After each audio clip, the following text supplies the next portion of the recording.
Hey, what's going on, everybody? This is Adam with NFT Bros Podcast. And on today's episode, I have Jonathan from Keyspace Studios on with me. We're going to talk about brands getting into Web3, onboarding new consumers into Web3, as well as building during a recession. And then we're going to touch on the mindset of an entrepreneur who is building in Web3 and building in a recession. So, Jonathan, why don't you go ahead and give the quick and dirty 60-second elevator pitch of who you are and what Keyspace is? Yeah, totally. I appreciate you having me. Excited to chat. We've been close since we met at VCon, and I got excited when you said you were starting a podcast. So it's good to finally be here. So my entrepreneurial journey started in 2016. I was in my final semester of college, and I got my first company funded. I got a check bigger than I'd ever seen or my parents seen. I come from a pretty humble middle class family, and I decided if someone was going to give me that, it was a 6-digit check. If someone was going to give me a check like that and believe in me, I would be remiss if I focused on anything except for that. So I dialed in all my attention to that business, and just started building it and scaling it. To date, we've raised about 10.5 million on that company, and I've automated myself out by design. I wanted to bring in a CEO, a CRO, and a CFO who has had experience in this industry and has had successful acquisitions. So I took a backseat for that company, and it's been amazing because that ended up becoming my business school. So in fact, in 2017, right before we landed some major venture capital, and I know you said 60 seconds, I might go a little bit over here, but I know that we were looking to raise some traditional capital, and the ICO era kind of caught my attention in 2017, and so we had this concept of building a peer-to-peer network for video streaming delivery, where if you committed your GPU from your laptop or your mobile device and you contributed bandwidth and storage to the peer-to-peer video delivery network, you would be able to be compensated in coins, the coins that we were creating. And so we were about to roll that out, and we were able to land some significant traditional funding. The SEC was also coming down hard on ICOs at that time, and enterprises weren't ready to use peer-to-peer blockchain networks in their infrastructure. So we pivoted away from that, but that was my first kind of foray into what would later be called Web3. Since then, I had been investing in crypto, and after Beeple's $69 million sale in I think March of 2021, the NFT sector really caught my attention. And when I realized what NFT technology was, and I purposely delineate NFTs and NFT technology because it's NFT technology that really excites me. Now, I invest a lot in NFTs. I love NFTs, but it's the underlying technology, which we can dive into what I believe NFT technology is, that really caught my attention. And we see more and more brands try and get in, and we know this is the future. Everyone knows that Web3 components are going to be the future, and my focus is NFT technology, and more specifically for onboarding enterprises. I profoundly believe that bringing in a frictionless, seamless experience for enterprises will help onboard more consumers. And so Keyspace Studio is what came as the brainchild that I had with Web3 with my co-founder, Chris Lowe. And we've invented a no-code Web3 SaaS platform for enterprises, for marketers, marketing agencies, and marketing departments, and even creatives to easily be able to create digital assets, put them on the blockchain, manage their holders, and track and measure data and analytics Nice. in Fucking a awesome, nutshell. man. Yeah, sweet. Thank you for the quick overview. Um, so let's just dive right in, man. I we can just go in order from what you sent in Discord and talk about brands getting into Web3. I don't have any specific questions on brands getting into Web3. This was something that you wanted to bring up. If you have anything that's, pressing on your mind or something that, you just want to get off your chest, hey, let's do it and just start the Yeah, conversation. yeah, cool. So, let's start with how I view NFT technology. And I actually wrote a blog called NFT 1.0 versus NFT 2.0. And the way our approach to this is through NFT 2.0. While we do offer NFT 1.0, and again, I personally am an investor in NFT 1.0, we're building software and tools for NFT 2.0. So real quick, the way I view an NFT is kind of like Neapolitan ice cream. You have your strawberry, your vanilla, and your chocolate. In this case, the three components are a media file, could be text, could be image, could be video, could be audio. That's the strawberry. Then you have your vanilla, which is a unique serial ID number. Think about this as like an individualized strand of DNA that can't be replicated and makes it a one of a kind. That's why NFT art has value, is because for the first time ever, digital assets could be authenticated. And so this unique serial ID number can do that. It also provides like an address, like a mailbox number for that digital asset. And then the third piece is an if then statement, also known as a smart contract. And so that culmination is NFT technology, or what an NFT is. So that's how we view it. So enterprises, where do I want to start with this? Let's start with the problem. The problem for marketers and enterprises right now is two things. One, they're not at a time in which all marketers are scrambling to be the most competitive they can. They're having a hard time doing two things. One, tracking behavioral data and consumer data in ways they used to, because ISPs, which stands for Internet Service Providers, for anyone listening who may not know, ISPs are cracking down on the cache data and cookies that can be shared with marketers. You look at this with Google and Apple and everyone else who's getting into that.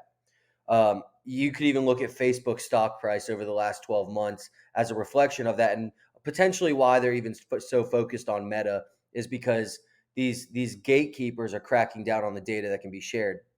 That's problem one for marketers and enterprises. Problem two is Web 2 technologies aren't equipped with the right back end infrastructure to be maximally competitive, right? And I'll use a gift card for example. If I buy a Home Depot gift card and I give it to you and you give it to someone, that company has no idea who's holding the gift card or who's using it. They just know who bought it. That's a loss in data, and even a loss in being able to send offers, or what we would call airdrops.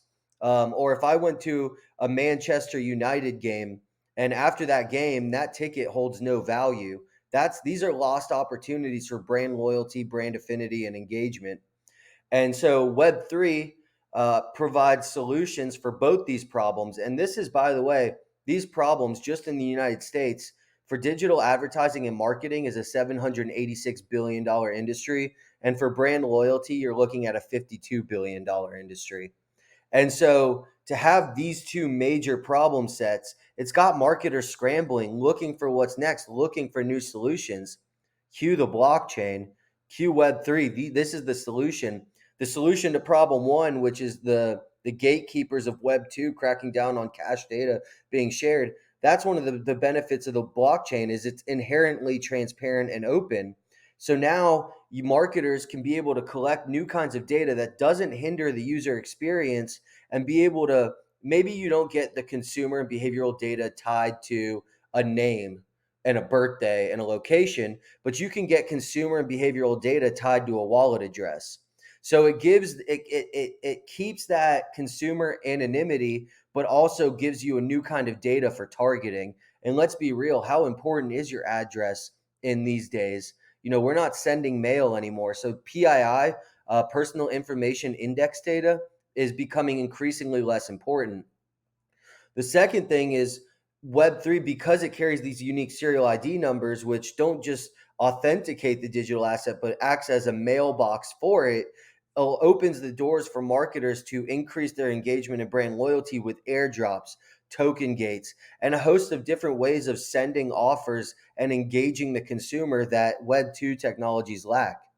And so the enterprises right now, they're not seeing that big picture yet.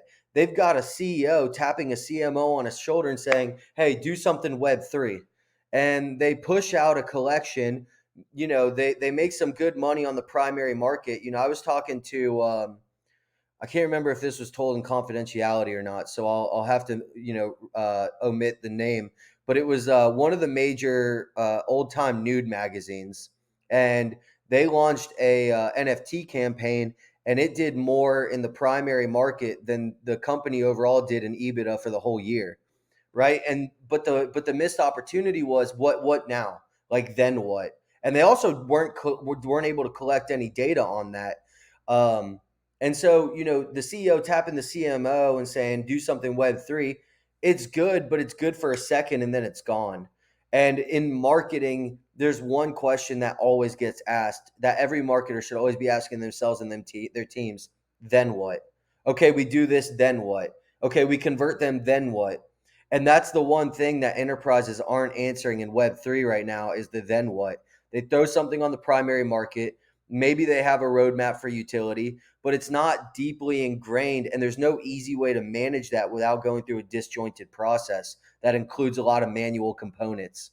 And so this is, enterprises have an amazing opportunity to be a leader in this and really utilize on-chain digital assets to increase engagement, brand loyalty, brand affinity while collecting a new kind of behavioral and consumer data that won't piss off their consumers, audiences, and communities. I'll kind of stop there. No, But hey, dude, keep going. Like, I'm sure everybody listening is just in shock and awe.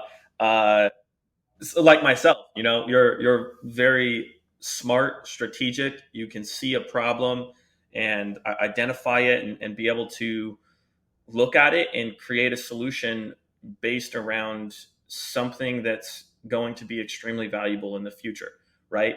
It may not be $100 million company that you're building right now in terms of valuation and revenue because these big brands and enterprises aren't yet understanding how to enter the space.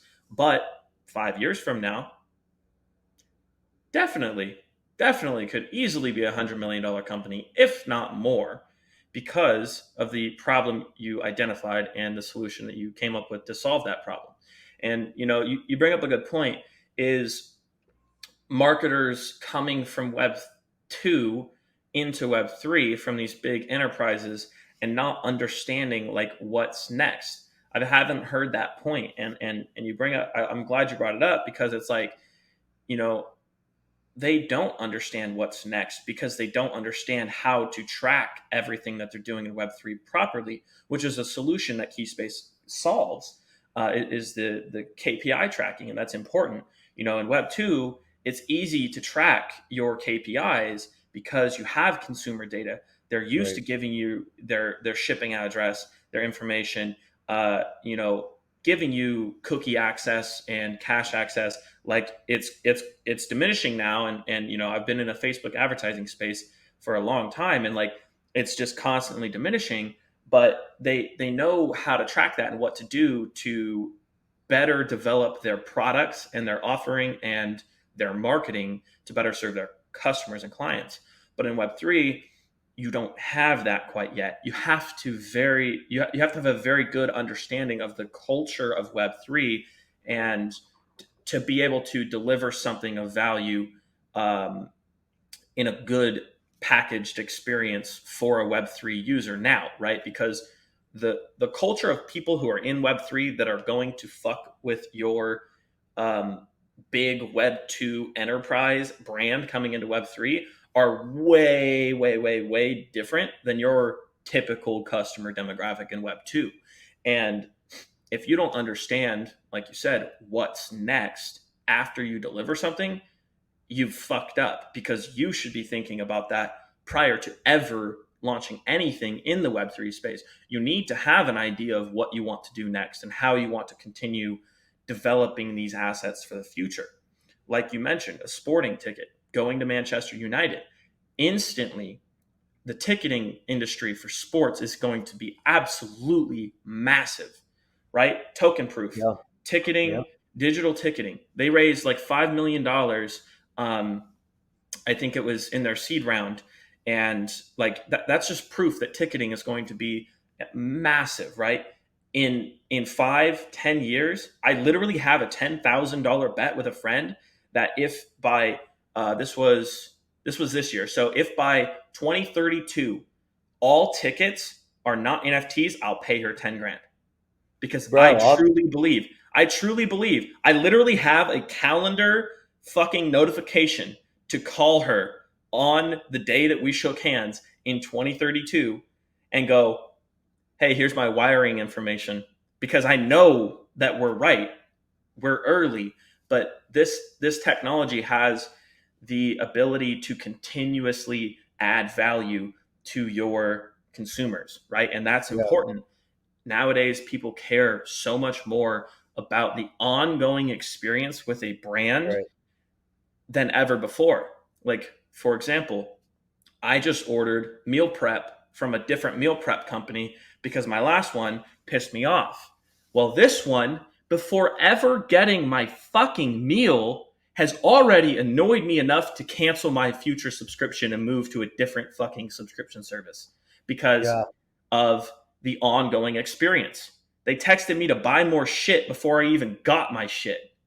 And then they called me to leave a review on my shit before I even got it. yeah. And it's like, dude, what the fuck? Like, Don't. let me Right. experience this and then worry about the what now. I'm glad that, like, okay, good. You have follow up. That's great. You need those systems to consistently drive revenue in your company. But, like, dude, you have a shipping system. Just wait until it says it's delivered and then send me a fucking review request. Like, Yeah. it just, it doesn't make any No, fucking sense. it breaks the number one rule. Don't ask for value before you add value. Exactly. And so and it's so heavily ingrained in Web3 to provide value um, and continuously develop on that uh, experience to actually build a viable Web3 company, right? Champ Yeah. T hit on this in the last podcast that I had, and it was like, you need to focus on the Web3 customer experience, right? There are many big players in the space right now that weren't here a year ago that are executing that very, very well. Llamaverse comes to mind. Gojira comes to mind. Bored Ape comes to mind. But Hmm. like all of these people, and Champ, of course, right? And like all of these people who are continuously focusing on the customer experience are the ones who are going to win because they're focused Exactly. on the what's next prior to actually delivering on something this first experience, right? It's Yeah. like the Manchester United thing that you mentioned. It's like instantly when you said that, I was like, oh, okay. Let's say you go to the FIFA World Cup, right? Manchester United is there. You purchase a ticket, it's a NFT, right? After that game, it shouldn't have any value, right? Oh, but it can. So what's Yeah. next for Manchester United? What's next for those fans of Manchester United who register their wallet address as a fan for Manchester United? What's next? Hmm. How about a private meet and greet with the team for an extra 500 bucks? You know how many How about fucking yeah, I mean, fans how about and a it's few options? How about airdrops? How yeah, about collect 9 more from 9 different games and redeem them for that exclusive meet and greet? How yeah, about you can use the QR code on the token to get discounts, and now the marketers can track who you use the discount right? with and if you actually Exactly. redeemed it. Inside the stadium, discounts on Bro, merch, discounts on food, discounts on drink, beverage. Like the dude, we're so fucking early. it's crazy. It's crazy. Like, dude, it just like everybody. Well, not everybody. A lot of people shit on Gary Vee for like just fucking repeating the same shit all the time. But it's like, dude, just fucking listen to what the fuck the man is saying.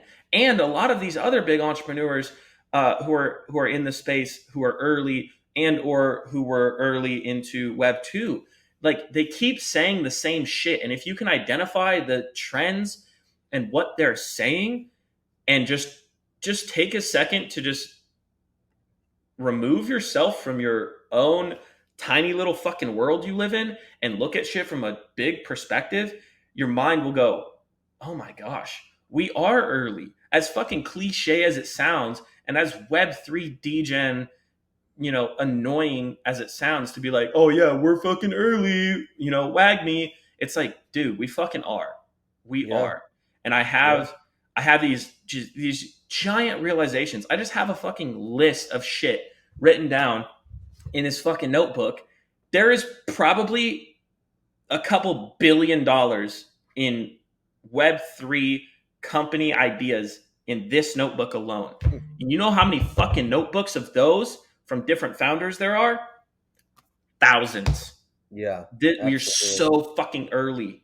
So early. So, Dude, it's dude, yeah. fucking insane, man. Dude, well, first off, I got a couple points I want to touch on based on what you said because I couldn't agree more with everything you said. The first one is let me know the over under because I'll take a spread on that bet for 2032. Yes. Oh my I god. mean, you look I'm at like dude. easiest 10 grand I ever made in my fucking life, hands down. Let me in on that, bro. I mean, look at like Dapper Labs and Live Nation. They just put out a press release about a month ago. They already did 7 million NFT tickets together. I mean, Yep. that's and the Live Nation CEO has always been bullish. And then the other point is we talk about this concept of then what or what's next. Same thing. What we're talking about is immortalizing digital assets, increasing the lifetime value of any and every digital asset from coupons to gift cards to tickets to content to giveaway entries. Everything, every digital asset in Web 2 right now could utilize NFT technology and it immortalizes the asset. There's never a finish line.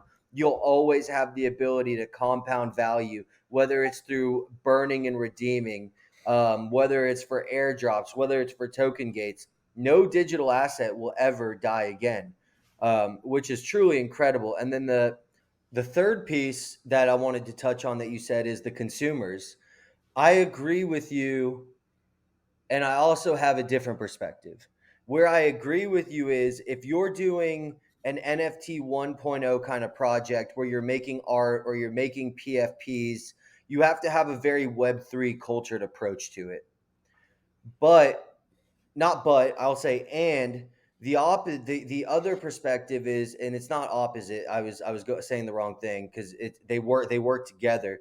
The NFT 2.0 version is if I want to do a sweepstakes and I want to use blockchain technology without changing the consumer experience, here's how it works.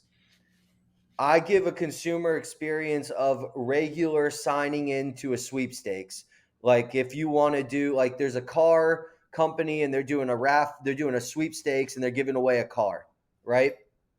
For the consumers, you would just go and log into that like you'd be making Web 2, like you would do with Web 2. The only difference is instead of logging into a cloud storage instance, you'd be logging into a custodial wallet that was made for you on the blockchain.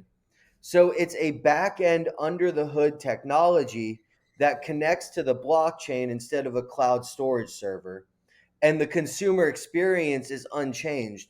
But for the marketer, it gives the marketer this opportunity to track this data, to be able to have a wallet address where they can send offers. And there's just more benefits. But again, the consumer experience is unchanged. Now, if they want, like you see on Recur Forever or one of, these are the same sites where you can do a sign in instead of a Connect wallet. And when you're signing into a custodial wallet on the blockchain that was made for you. So this is that frictionless consumer experience that we're talking about to really be able to onboard the masses and not just appease the Web3 OGs. Yep. And so Yeah. that's where our software and where our focus is in, because if we can do that and make NFT, and that's why I delineate NFTs from NFT technology. NFTs are mainly art, PFP, or collector item that is used as a vehicle for financial gain or exclusivity or memorabilia. NFT technology is under the hood back end technology where the consumer won't even know they're using NFTs. And I think that this technology can really go mainstream when two things happen. One, marketers have a tool that makes it easy for them to create digital assets on the blockchain and manage the holders and track analytics and market those assets. And two, we stop telling consumers that they're using NFTs. Yes. Oh my gosh. Two. So much on the number two. It's like what Starbucks just did. Yeah, Stamps. Champ and I touched on this in the last podcast as well. It's like, dude, you have to it he said it, and it was like a Gary V soundbite that he listened to on like YouTube Shorts or something. And he was like, you have to take away from the aspect of like using NFTs as a word, and because the web 2 people who would use this technology are demonizing NFTs like your parents were demonizing putting their credit card information in on a absolutely. website in fucking 2001, right? and and I totally 100% resonate with that. It's so true, right? When I tell people what I do, besides like the bullshit small talk, if we're not really going to get down into like the nitty gritty, and if you don't actually give a fuck what I do, I just tell you I run a software company. Cool. They're like, oh yeah, that's really cool, and then they don't ask any other questions because they just don't give a fuck. But when I break it down, I'm like, oh, like I'm into NFTs.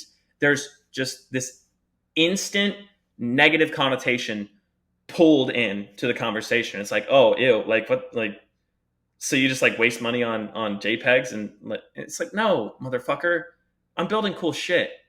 But you have only been fed by the Web 2 conglomerate media that NFT technology is shit and it's a scam and people continuously lose money in it. And it's like, okay, yes, but that is the minority, not the majority of the space, right? The majority of the space is building cool fucking technology.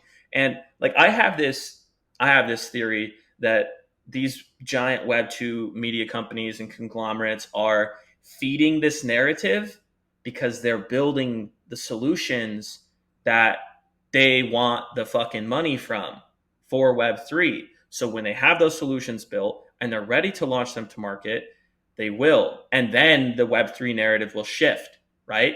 When Microsoft and Facebook actually launch their metas to the masses, watch how fast the fucking media shifts their framing of Web3 and Web3 as a consumer experience, especially NFTs as a technology. Watch, like I'm clipping this little fucking 1 minute rant, and I'm gonna post it on Twitter, and this will happen.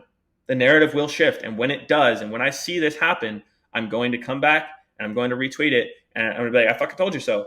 because it's 2000 all over again. This is what happened when your parents were coming up, right? They were so Yeah. resistant. Don't be so resistant to new fucking technology. It's cool. Check it out. Yeah. Come on, like give it And a fucking kind of, chance. I mean, I couldn't be more aligned with you. And maybe we segue into the next piece, which is talking about recession. Look at and this is part of my pitch. Look at the parallels of recession and innovation, right? Yes. Like you have you have 99 2000 recession. What came from that? Web 1. Then you had the 06 08 recession. What came with that? Mobile devices, massive connectivity, neural networks, and Web 2. You got apps like Uber, Airbnb, Instagram.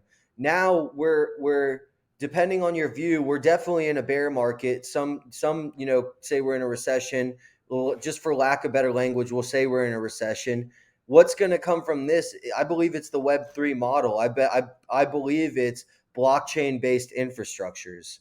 Yep. And that's something that I don't think a lot of people realize, is that recessions breed innovation, and it's bred out of necessity. And that's a quote, and I didn't say it exactly verbatim, but that's the point. Is due to necessity during recession, companies are looking for a way to either make a dollar or save a dollar, and blockchain can help with that on both ends.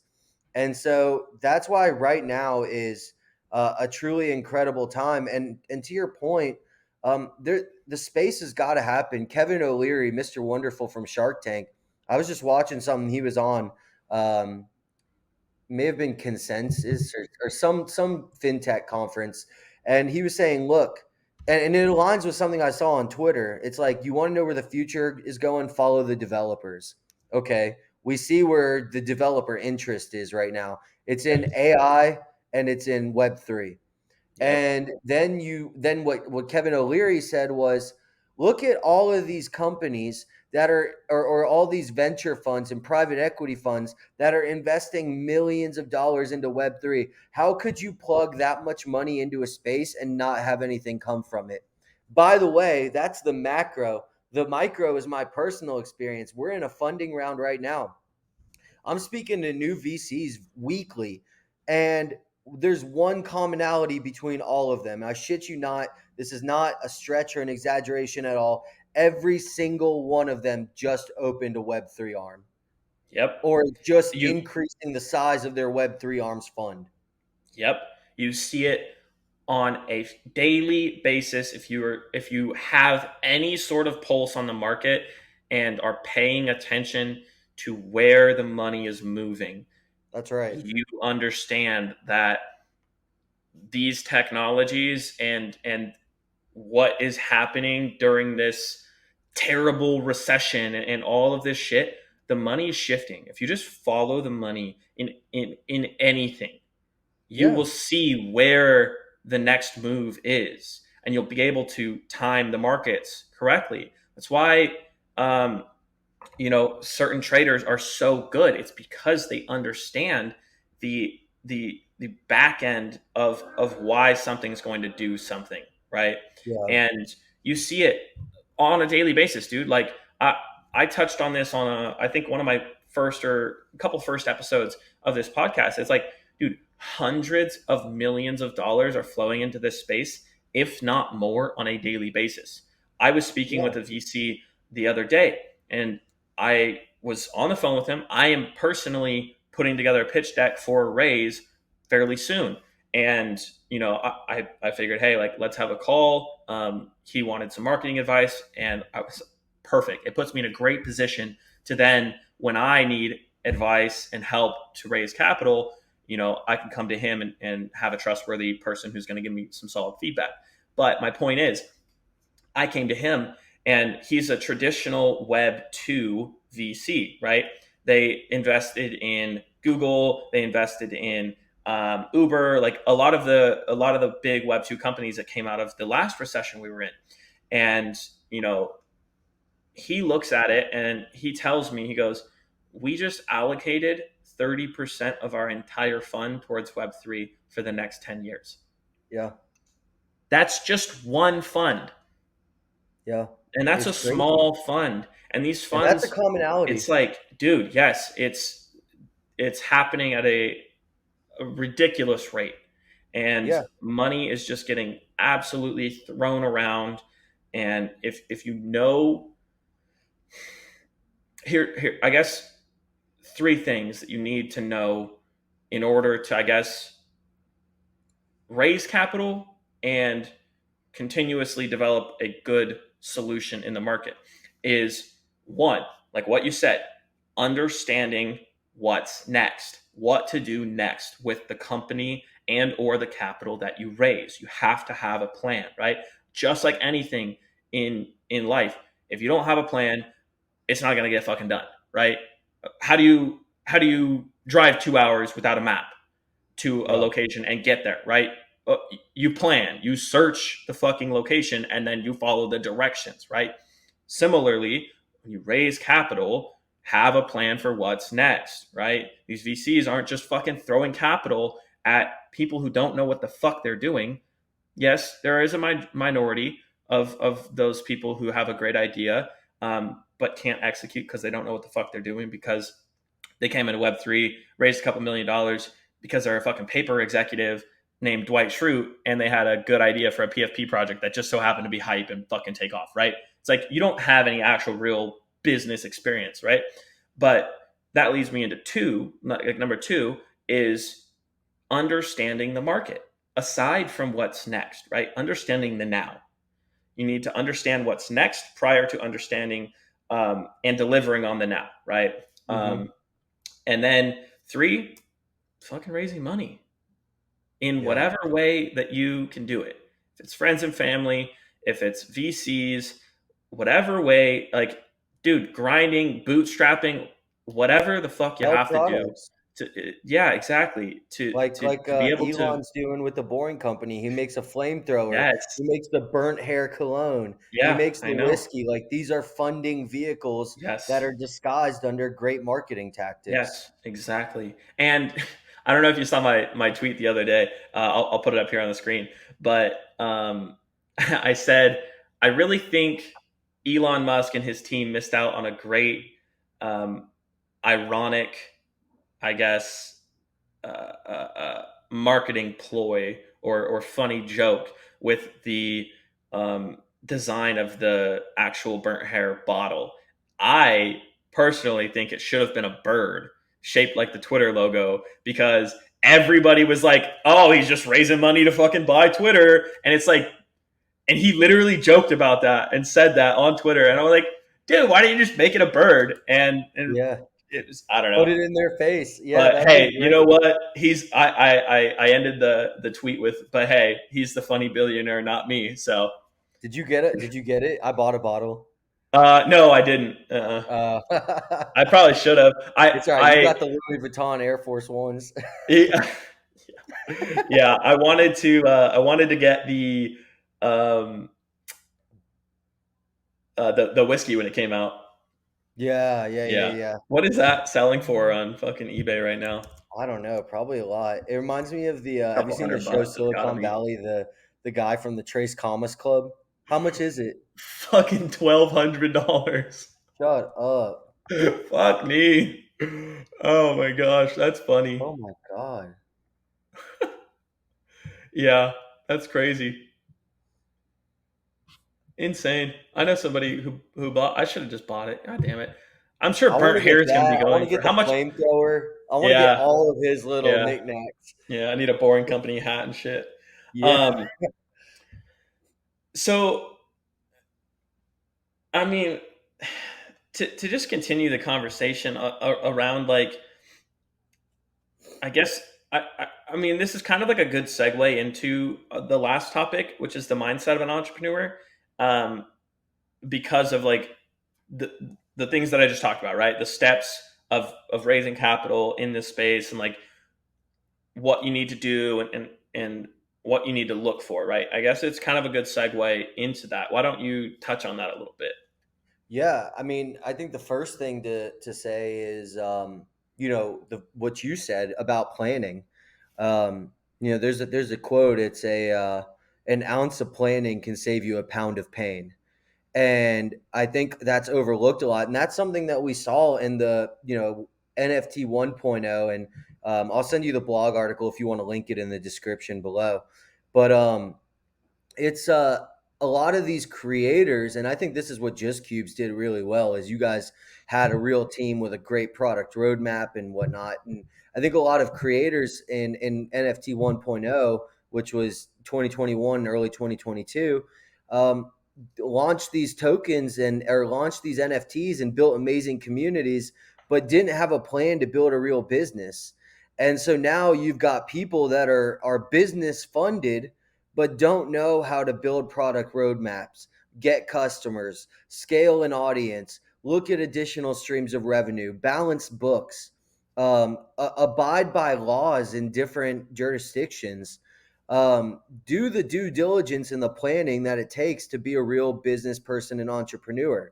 Yep. And so, as the mindset of an entrepreneur is planning, but then at the end of the day, action trumps everything in the world of entrepreneurship. And I have a podcast called Hustle Up, HSTLUP, and that's something my co-host talks about all the time. Is in the world of entrepreneurship, action trumps everything. You have to take extreme action and be willing to move fast and iterate. It's kind Yeah. of like I look at everything not so binary, but more on a spectrum, kind of that line between where it's paralysis by planning, or paralysis analysis, and then there's fail fast, fail often, Yes. right? I It's think there's the middle point, right? What yeah, were you gonna it's say? done is better than perfect because perfect is never done. Exactly. Right. But then at the same time, if you're too quick off the trigger to try and get things done, you could be wasting a lot of time and resources if you don't Yes. have that planning element. So it's Yes. a little bit of both. And then the other thing is, kind of being tangential off that point is you have to be hyper aware, and you have to kill your fucking ego. Like you have to, like for me, I am very keen on what my strengths and what my weaknesses are. So I know where I sit on that fail fast, fail often, and paralysis by analysis. And it's all the way over here. And so what would be a better use of my time? Figuring out how to come over here and be more by the books and learn more, or recruit a CFO who's over here and a Yep. VP of enterprise sales who's maybe somewhere over here, and build my team along that spectrum. But if I think I'm the know all, end all, be all, then I think I can just do it all. Or I'm not aware enough as to what I need to recruit. And I'm not just talking about recruit tactical ability because I'm not good at understanding numbers. I need to get a CFO. I'm talking from a character trait level, someone who can balance out my dichotomies of fail fast, fail often, and paralysis by analysis, or um, talking shit versus speaking into existence, right? Yes. Like Yes. you got to have people that balance you, and if you don't have that element of hyper awareness, not only will you not be able to understand your market fit, you won't be able to understand your character fit. Yep. And you bring up a very good point, and on that spectrum that you have, right? You're here and here, and it's on the spectrum. I view that same spectrum as a triple tree, right? A balance. You have to Yeah, find that balance because if you move too fast and fail forward, you like too much, you might lose shit. You might lose everything, right? And hey, that might be fine with you, but it might not be fine with your investors, right? That strategy to them is irresponsible, right? yeah, So you have to find that nice balance in between, and having the proper team members to do that is very important, right? I am a fail fast, fail forward, learn by failure, continue moving, and and try shit again. I am yeah, that type. Me and you are very similar in our characteristics and personalities. Whereas my co-founder of Just Cubes is more on the by the book side. He's a lawyer. He balances me out quite right. often. Yes, pisses me off because I want to move fast. I want to try shit. I want to do shit. That's how I've learned everything in my life. I never went to, well, yes, I did go to college, but I dropped out, right? It just wasn't for me. That structure wasn't for me because I'm a different learner, right? I learn differently. And he very by the books. He's a fucking lawyer. Everybody jokes. We always make jokes. It's like lawyers make things difficult. Well, they also protect literally everything. And so when he says like, "Yo, hold on, let me review this contract and think about this," and send them back a reiteration of the contract so that we look better in this aspect and this aspect, and we have our asses covered here and here. And where I'm like thinking, fuck it, like let's just sign a contract, move forward, and then we can change shit in the future. It's like, well, sometimes people don't want to change shit in the future on contracts because Yeah, it's they're greedy, right? And it's like I'm so optimistic that I'll just overlook that shit. Like I could give a fuck less if I make less than 50% of a company, but I want the ownership, right? Or and he just comes in and balances it out really well. And so yeah, I think and how it should be. And yeah, you got to have bluntly honest and extreme communication to yes, make it work, because yeah, you both have very different perspectives and inputs, and in a world where there's no wrong or right, you still have to find a way to align, even if you agree to disagree. And yes. sometimes that takes like extremely honest communication to the It's hard. point of Dude, it's like hard. It's to the point super of hard, you man. fucking hating each other sometimes. Yeah. It's seriously it goes that far. It is seriously that true. The So prior to launching Just Cubes, my business partners, both of them, Alec and Chronic, have had no real world business experience, and like we have had to have tough conversations with hiring and firing people, and they have never had that experience, right? And so I was able to come in and balance out that spectrum of them wanting to be nice and continue paying somebody and keep them on the team and try to train them, even though we've already paid them more than they're worth and they have proved that they're less than what we've paid them for. It's like you can only give so much before you realize someone's just fucking taking from you. Yeah. And you have to have those conversations, and I need them to be there with me to have those conversations, because I need them to understand, hey, this is me failing fast and failing forward years ago and learning this experience to be able to identify what's happening and have these tough conversations that no one wants to fucking have. They're shitty. They fucking suck, and we've had more than our fair share of them, and they hate them, but they have to happen. And every time that these conversations have to happen, I bring this exact same thing up. I'm like, this shit sucks, but this is my experience coming into play and balancing yours, so we don't lose money, right? And it's like, Exactly. if it's always a balancing act, right? And it You always know, will be, and that never changes and never it's like cold showers in the morning.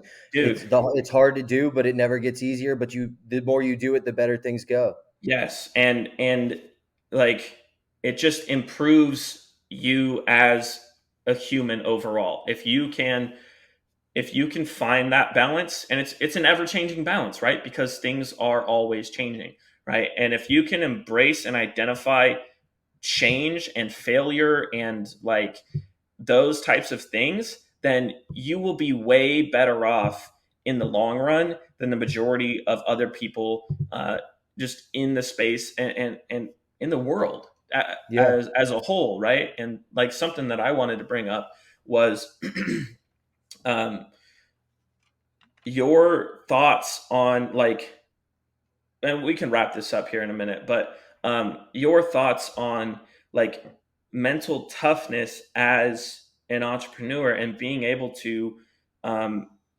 identify change and have those hard conversations and find that balance. Like, it's hard. I personally, right now, am overcoming in my own mind the lie that I believed of, hey, you didn't go to school, therefore you don't know what you're talking about, right? We had this conversation at VCon, and I'll shut up here in a second and let you take it. But it's like, you and I met and you just fired off a shitload of these questions without me ever knowing your background in business about Web3, right? You asked me like, oh, what did you do here? And like, how did you do this? And how did you do that? And like, what were your operations here? And this and this and that. And like, I fired off answers. Just, I mean, it was legit. It was like, it was raw. Like, this is what I did. This is how we did it. This is why we did it. This is the thinking behind it. And you were like, dude, you're fucking smart. But for me, I'm just like, I have a hard time accepting that compliment, right? I have a hard time like actually telling myself and convincing myself I know what the fuck I'm doing, because I just like, I don't know. I need to get rid of that lie and balance out the fact that, hey, you know, balance it. Bring that fucking bullshit that you're lying about yourself and bring your ego up a little bit, because you know what the fuck you're doing. You've done some cool shit. You haven't done what you want to do. Maybe that's why you think you don't really know or you're not smart. Um, but that's, I don't know. That's kind of like what I wanted to bring up and hear your thoughts on it, because No, I I'm think it's with you, right? important. Like the other day, my girl said, "You are a business badass," and I'm like, "No, I'm not." And she's like, "Who do you know in your network who's raised as much money as you, for funding, as you, who's your age?" And I said, "Not probably not 95, maybe 2.5, 5% of my network." But I'm comparing myself to the CEOs that we read about in the papers all the time, and so that's why I get imposter syndrome, right? Yes. And And also, but here's how I combat it. I look at science, right? I look at what have I accomplished. Okay, my threshold is revenue. I have not generated the amount of material revenue that I want to as an entrepreneur yet. So, do I feel like I can consult you on how to build a business from 0 to 1 and scale up revenue and get that hockey stick? No, not even close. But could I help someone on how to get funding? Yeah, because I've done it so many times. It's all I've done for the last 6 years. I've raised millions of dollars, and no one my age I know has raised as much money as I have through traditional funding methods. So I come back to that. So I'm honest with myself in what I have done and what I've accomplished because I have that foundation of this is what actually happened in real life. This isn't what I said I was going to do. This is what I did. But then I'm also brutally honest with myself. Well, this is a threshold I haven't passed yet. So like I'm not quite like I'm not there yet, and I haven't accomplished that. So and I do affirmations every night and every morning. I got a whole list of them, and that's part of you're doing 75 hard, and I'm doing yeah, exactly, and I'm doing something similar. And one of my affirmations is let me pull it up so I don't butcher it because it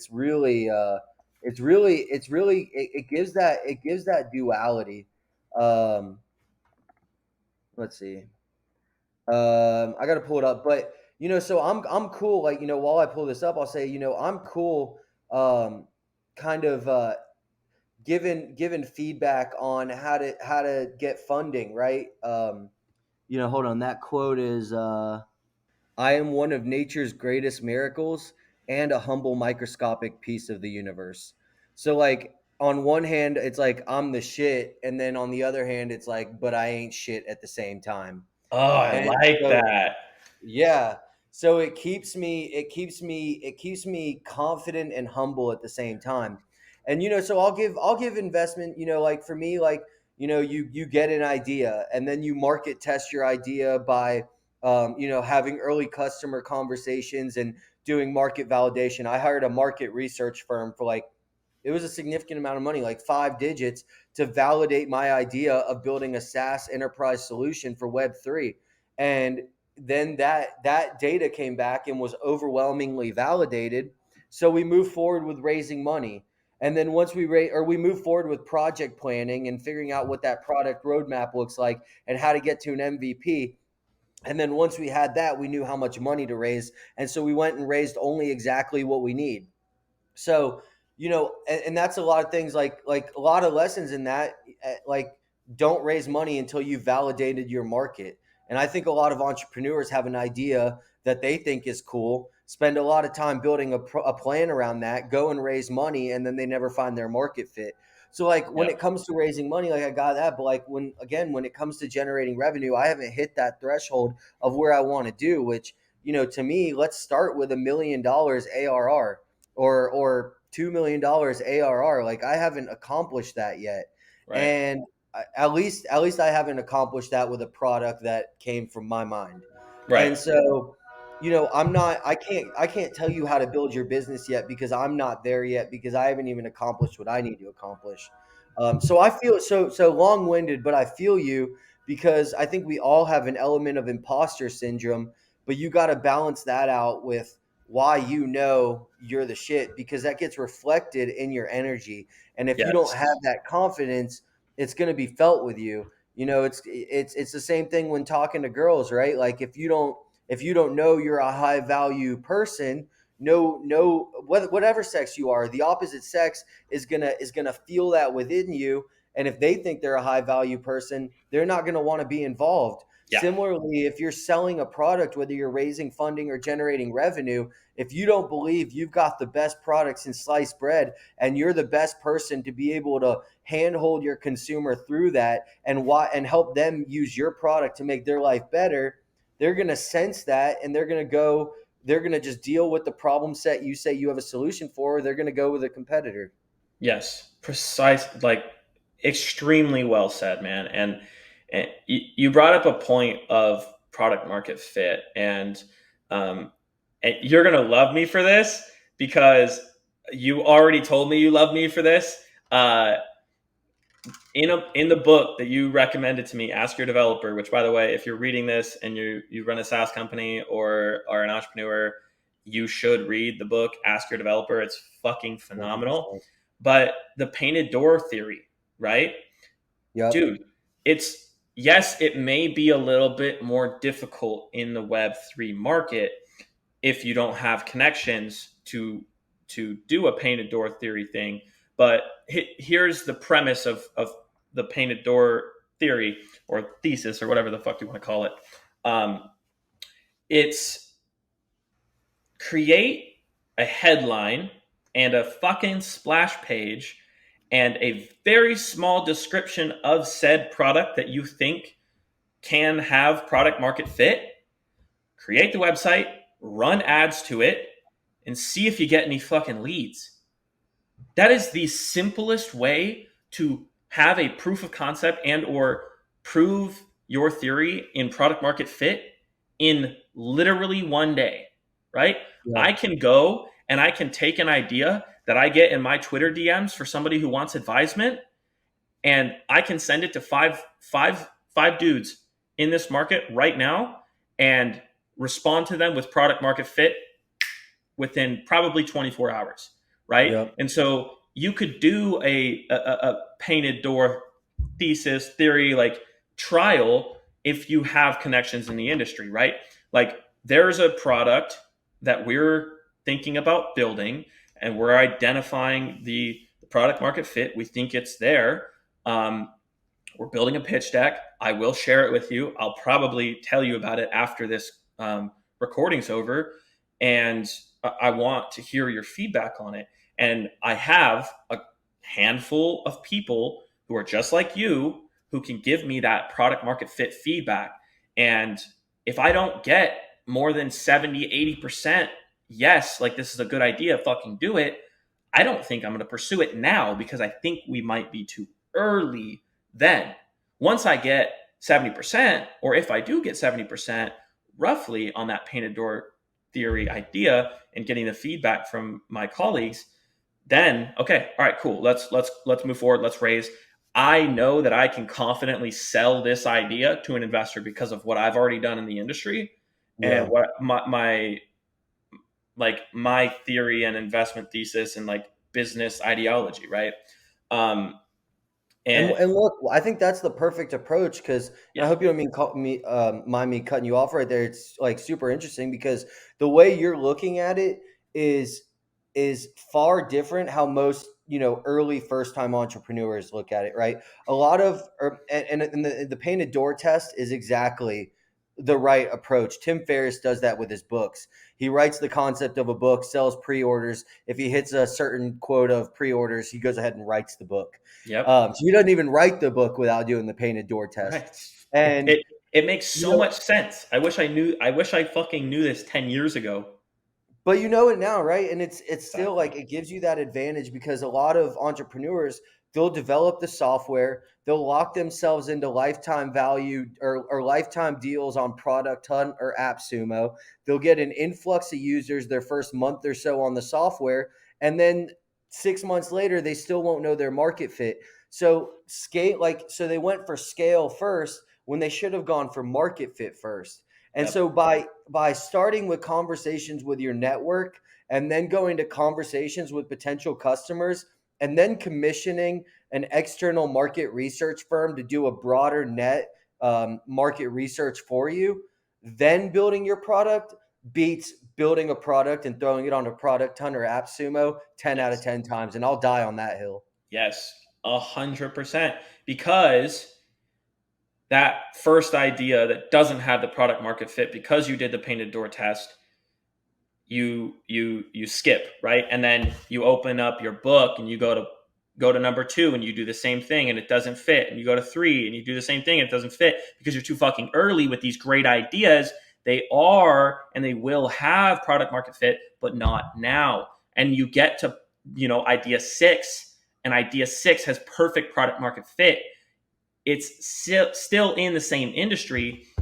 It's just a different idea, but it has product market fit. So you save yourself so much time in wasting trying to build a product for all of those 6 things. That could be 6 years of your life wasted on building an MVP and then trying to go for raise, or wasting a couple of years of your life trying to raise for each of these ideas. Because I think the average that it takes to raise is like 13 months or something. I was reading an article, and it's like, okay, to get to product idea number 6, 13 times 6, that's a lot of fucking time wasted when you Yeah. could have just done a painted door theory test, and or used your colleagues who are close to you to get that feedback. And then you're like, all right, well, this is a great idea, we're just too early, right? Yeah. And like, I don't know. I think it's really important, and this translates, like, this is not Web3 specific only. This translates into all businesses. And there's one person who listens to this podcast and always gives me really good feedback, and sends me ideas. I love him to death. He's the man I look Pause up real to. quick. Pause real And quick. I gotta pee. It's go that ahead. it's that gallon a I'll, day life. no worries. I'm gonna keep going though. So there's somebody that listens to this podcast. I look up to him as a man of God quite a bit. And um, this idea works in his market as well, that he's getting into with his brother. And it's real estate, right? And you can use the painted door test in real estate just as much as you can in any other business, right? And so the way that I think about him could potentially use it, and you know who you are, and I know you'll probably call me to bounce some ideas off me, and get a better understanding of what I'm trying to explain. But it's like, you can use this in real estate, and I'll give you a very specific answer for this listener who is in real estate. Let's say you're reaching out to investors with no property, right? He's trying to wholesale real estate. If you reach out to investors with no property, they are less likely to be interested in you because you don't have a good offering, right? But here is your painted door test. Reach out to investors with a very specific property, no address. Say, hey, so and so investor, hey, Jonathan, I have a 3-bedroom, 2-bath, 1,100 square foot property, needs about $50,000 in work. It's 40,000 below market value on the contract that I have. Would you be interested in it? And then you send that out. You send it out to every single investor you have on your list. And there's your painted door test. There's your product market fit. Yeah. Now you find, out of those 300 investors that you hit up, there's 13 of them that are a product market fit for this specific property. And then the next week, you do this at a decent cadence, right? The next week, you send out, hey, so-and-so investor, and you customize the message a little bit, right? Because we're in 2022 and you can do that easily with softwares. But you go, hey, I now have a duplex. It's a 2-2 unit. It's 100,000 under market. It needs about 80,000 in work. Here's the rents that are currently under market value. Would you be interested? I can get this under contract, or I have this under contract. Whether you lie about this shit or not, you're just getting a feel of which investors want what, right? Because then once you have product market fit for an investor, you don't waste your fucking time sending an investor who is only interested in apartment complexes single family homes that are flips, right? Because they want to invest in apartments. And now you're not wasting an investor's time, which he might just end up brushing you off if you waste enough of his fucking time, and you're not wasting your own time. Right. So that's just one way you could use the painted door test in the real estate market specifically. And I do hope you call me when you hear this. But yeah, dude, like, finding that balance and finding product market fit is Major, dude. it, Everything. dude. Especially If in the early I days. Yes, man, like, I have been in business since I was fucking 12 years old, dude. 12 years old. I'm fucking 25, dude. That's 13 years I've been in business. Every single year For 13 fucking years, I have had a business, and I have had so many more failures than successes. But the successes outweigh those failures, and it comes back to like that balance and that imposter syndrome. And it's like, dude, when I tell myself in my head, like, oh, you don't really know what you're doing because you don't have a marketing degree or a biz dev degree or like whatever, you didn't go to fucking school for this shit. Yes, the fuck you did. You went to the school of hard knocks, bro. That's right. That shit's harder than any fucking school like that's structured. Fuck a Harvard degree. Fuck that. I got all of these books. I spent more personally out of my own bank account from hustling in businesses than my sisters have on their education. But my family doesn't know that. Like, that's not something that I'm going to go out and just, tell them, right? I've spent multiple six figures on my own personal development and education, not in the school system. To pay to learn from somebody who I look up to and is in a position that I want to be in, right? Yeah. And now I'm in a position that I can now leverage my network to not have to pay those people so that I can have this conversation with you, a high level entrepreneur who is building some cool shit in the space and has more experience in raising than I do. I've never raised money. I've always bootstrapped, right? Mm. And dude, that balance is hard. Yeah, man. It's hard. It's an ongoing battle, and a lot of people underestimate it. And But you just gotta you to gotta train your mind, right? And I know we're kind of running on time, but you gotta train your mind, right? Like, it's all about pattern recognition, and your brain doesn't know the difference between if you're yes, lying to it or telling it the truth. And yes, that's why I like to read and do affirmations, is because the law of attraction, it sounds like woo woo until you realize what it is, which is the ability to see different patterns and then act on those patterns differently until you bring something into existence that you had been thinking about. It's not I'm going to think about a bike and it's going to show up on my doorstep. It's I'm going to think about a bike and then I'm going to start noticing more bikes and more ways to get a bike. And then I'm going to start acting towards that. Next thing you know, I've got a bike. And, it's exactly. like if you're sitting shotgun next to me and I'm like, let me know every time you see a Honda, and then we go drive for 5 minutes. I'm like, how many Hondas did you see? You'll tell me 20. But if I had Exactly. never said that, and then at the end of 30 minutes of driving, I'm like, how many Hondas did you see? You're gonna have no idea. Yeah. And your You're like, life is the same way. Like that's I why I do know. these affirmations. It trains my brain, and why I read certain things. It trains my brain on what patterns to see, so I don't miss those Hondas, which in this case is analogous for fundraising ideas or Web3 product ideas or mental stability and durability and happiness and peace, ways to attain that. So you gotta have that consistent action on being able to train your brain. Yep. And it's the hardest thing you'll ever do in your life, period, Yeah, because you were so ingrained in thinking and the way you were raised, and these things have just been ingrained in you since you were a child.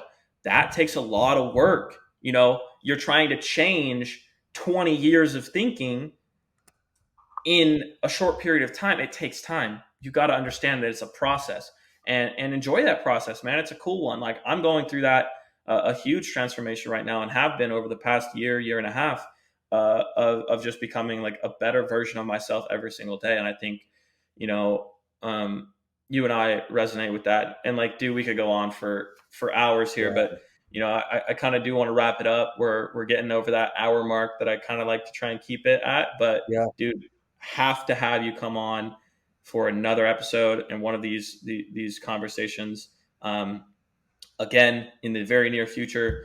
Um, I like to end podcasts like this. I'll give you the floor, 60 seconds, 2 minutes.